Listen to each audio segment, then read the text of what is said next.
Mental health awareness and education is quite important to me because I see how important and how much it improves a person's quality of life.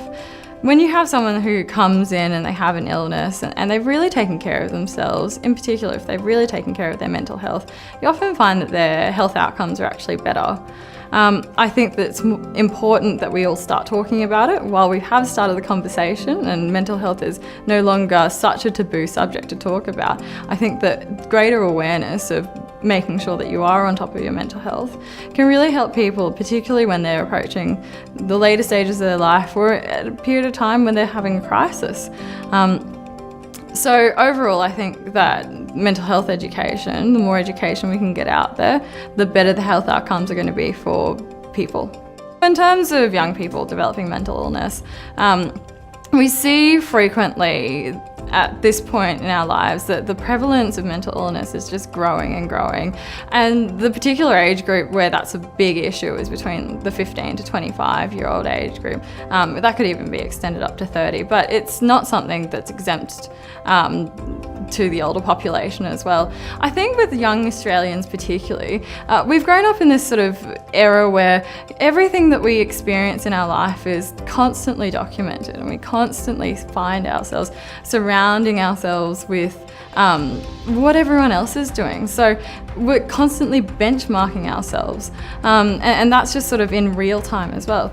Compounded on top of that, we've also got accessibility issues, which is that we are always expected to be on, we're always expected to be available, and that actually contributes towards a lot of the stress that people experience in day-to-day life. I think all of these sorts of issues, mixed into the fold of growing up, is now sort of manifesting as mental illnesses, or rather people taking less care of their own mental health. Generally speaking, I think that there are many things that contribute towards the onset of mental illness. In everyone's life, dealing with stress is inevitable.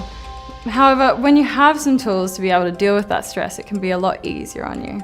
I think that at the end of the day, YUMM is a vehicle for communication.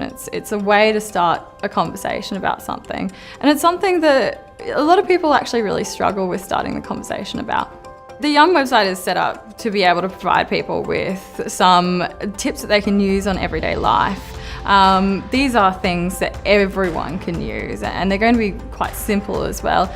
Being aware of these things, being aware of your mental health and how you can best work with it is always going to be something that's a benefit. We're not saying that you have to do this every day, we're just introducing the idea to you so you can actually have something to fall back upon if you in times that you actually want to really work on your mental health.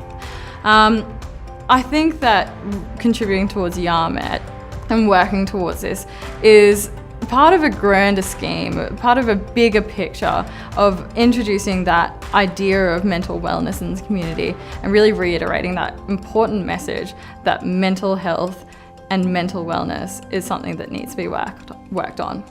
The one piece of advice I'd give someone who's really starting their mental wellness journey is to start small. Start by doing something small, such as a 30-second breathing exercise or a short mindfulness technique. I found that the Breathe app on various smartphones and that sort of thing can be really useful. Starting by doing something like that is going to be the best thing that you can do for yourself, because at least you're introducing it into your life. Doing something is always better than doing nothing.